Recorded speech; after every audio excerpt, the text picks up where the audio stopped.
यहाँ मुहैया सूचना सिर्फ मान्यताओं और जानकारियों पर आधारित है।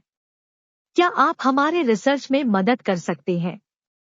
यह जो उपाय है वह हमारे आपके पूर्वज ने दिए हैं या किसी ने अशुद्ध से शुद्ध किया है? अगर आप यह उपाय करते हैं, क्या आप हमें बता कर सकते हैं आपने किस तरह किया, क्या आपको फायदा मिला, जिससे आने वाले समय में सबको लाभ मिले? आप हमें कांटेक्ट करें। इस वीडियो को आखिर तक देखिए। तुलसी विवाह 2023 कब है? तुलसी का विवाह। कन्यादान का पुण्य, अद्भुत योग, देखो शुभ घड़ी, कथा। तुलसी विवाह 2023। तुलसी विवाह कब शुरू होता है? कैसे करें अनुष्ठान? इस साल के शुभ मुहूर्त आइए जानते हैं तुलसी विवाह की पौराणिक कथा। तुलसी विवाह 2023 शुभ मुहूर्त, शुभ योग, तुलसी विवाह विधि और कथा के बारे में जानें। तुलसी विवाह 2023 कब है? तुलसी का विवाह। कन्यादान का पुण्य, अद्भुत योग, देखो शुभ घड़ी, कथा। तुलसी विवाह 2023 आषाढ़ी एकादशी और देवशयनी एकादशी के नाम से प्रसिद्ध विधुराय कार्तिकी एकादशी का स्थान था। कार्तिकी एकादशी को प्रबोधिनी एकादशी कहा जाता है। कार्तिकी एकादशी के बाद द्वादशी से तुलसी विवाह प्रारंभ होता है। कार्तिकी पूर्णिमा तुलसी विवाह के समापन का प्रतीक है। तुलसी को हमारा सरोवर कहने की लोक परंपरा है। कई स्थानों पर आज भी तुलसी का विवाह बालकृष्ण की मूर्ति के साथ बड़ी प्रशंसा के साथ किया जाता है। इस वर्ष 2023 में तुलसी विवाह कब से है? आइए जानते हैं इस साल के शुभ मुहूर्त, बनने वाले अद्भुत योग और तुलसी विवाह की पौराणिक कथा। भारतीय संस्कृति एवं परंपरा में तुलसी का अद्वितीय एवं सार्वभौमिक महत्व है। तुलसा न केवल धार्मिक या सांस्कृतिक रूप से महत्वपूर्ण है, बल्कि इसे स्वास्थ्यवर्धक भी माना गया है।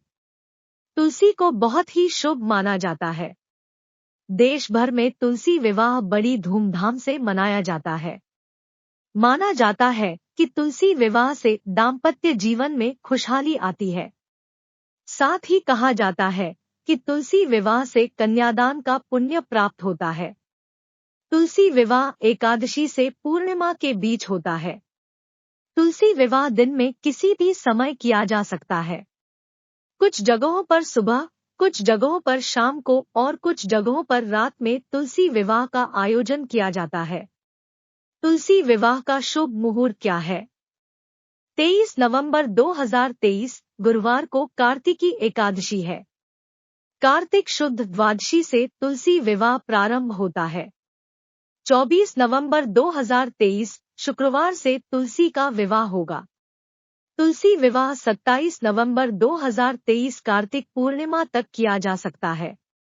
कार्तिक शुद्ध द्वादशी 23 नवंबर 2023 को रात्रि 9:02 बजे प्रारंभ हो रही है। तो कार्तिक पूर्णिमा रविवार 26 नवंबर को दोपहर 3:53 बजे शुरू होगी और कार्तिक पूर्णिमा सोमवार 27 नवंबर 2023 को दोपहर 2:45 बजे समाप्त होगी।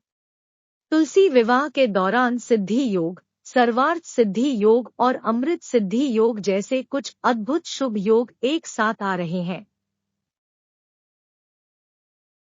तुलसी विवाह का स्वरूप। घर की बेटी के रूप में तुलसी वृंदावन को रंगती और सजाती है। परिवार का कर्ता व्यक्ति स्नान करके तुलसी और कृष्ण की पूजा करता है। फिर मंगल उन्हें हल्दी और तेल से स्नान कराते हैं। तुलसी को नए कपड़े में लपेटकर उस पर मंडप के रूप में गन्ना या गन्ने की खोपड़ी रखी जाती है। पूजा उपचार का समर्पण करने से विष्णु जागृत होते हैं। इसके बाद मंगलाष्टक के रूप में अंतरपात करके बालकृष्ण और तुलसा का विवाह कराया जाता है। यह संकेत दिया जाता है कि कलाकार को फिर तुलसी का कन्यादान करना चाहिए और फिर मंत्रपुष्प और आरती करनी चाहिए। इसके पीछे मंशा यह है कि घर की बेटी को श्री कृष्ण जैसा आदर्श पति मिले। इस अनुष्ठान के दौरान तुलसी के चारों ओर दीपक जलाकर पूजा करने की प्रथा है। कुछ स्थानों पर संगीत वाद्ययंत्रों और पटाखों की ध्वनि के बीच तुलसी और बालकृष्ण की शोभा यात्राएं निकाली जाती है। तुलसी विवाह की कथा। पौराणिक कथा के अनुसार वृंदा नाम की एक लड़की की शादी असुरों के राजा जलंधर से हुई थी। दुष्ट जलंधर को हराने के लिए वृंदे की पवित्रता को नष्ट करना आवश्यक था। भगवान विष्णु ने जलंधर का रूप धारण कर उसका सतीत्व भंग कर दिया। इसके बाद महादेव ने असुरों के राजा जलंधर का वध कर दिया। इसके बाद वृंदा सती हो जाती है। इन सब प्रकार से भगवान विष्णु दुखी हो गए। जहां वृंदा सती होती है वहां तुलसी का पौधा लगाया जाता है। वृंदा के साथ हुए अन्याय का प्रायश्चित करने के लिए भगवान ने कृष्ण के रूप में रुक्मिणी के रूप में जन्म लेकर वृंदा से विवाह किया। उस दिन कार्तिकी द्वादशी थी। अब हम इसे तुलसी विवाह प्रसाद के रूप में मनाते हैं। यह संकेत देने की प्रथा है कि हर घर के दरवाजे पर तुलसी होनी चाहिए। तुलसी को हमारे दैनिक जीवन में कई तरह से शामिल किया गया है, जैसे तुलसी की परिक्रमा करना, गले में तुलसी की लकड़ी की माला पहनना आदि। कार्तिक पूर्णिमा का दिन कार्तिक माह का आखिरी दिन होता है। इसी दिन देव दिवाली भी मनाई जाती है।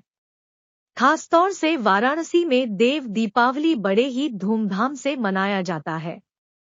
इस दिन काशी के 84 घाटों को दीपों से सजाया जाता है। इस बार देव दिवाली 26 नवंबर को मनाई जाएगी। पौराणिक कथाओं के अनुसार इस दिन भगवान शिव ने त्रिपुरासुर राक्षस का वध कर देवताओं को स्वर्ग वापस लौटाया था। इस खुशी में देवताओं ने इस दिन दीपावली मनाई। एक अन्य मान्यता के अनुसार इस दिन भगवान विष्णु ने मत्स्यावतार लिया था। इस दिन पूरे विधि विधान से भगवान विष्णु और मां लक्ष्मी की पूजा की जाती है। इस दिन किए गए कुछ विशेष उपाय करने से धन लाभ होता है। देव दिवाली के दिन करें ये काम। देव दिवाली के दिन घर में तुलसी का पौधा जरूर लगाएं। इस दिन भगवान विष्णु के चित्र या मूर्ति पर तुलसी के 11 पत्तों को बांध दें।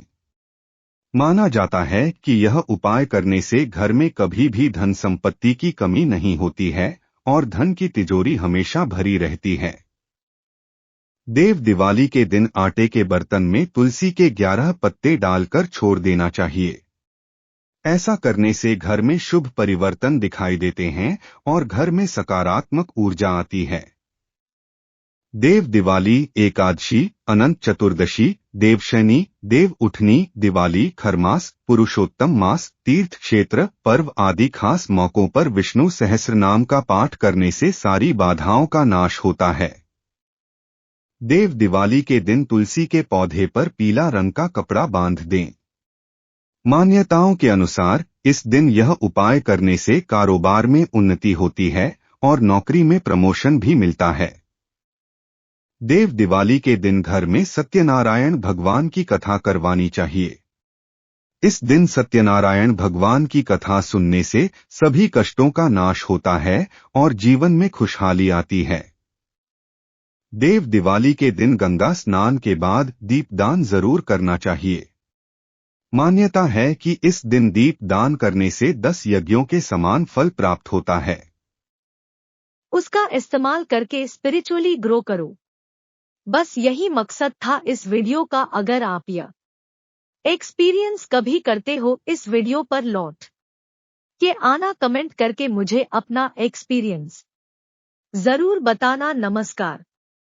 आशा करते हैं यह वीडियो आपको पसंद आया है। इसे लाइक, कमेंट, सब्सक्राइब कीजिए। आपके मूल्यवान समय के लिए धन्यवाद।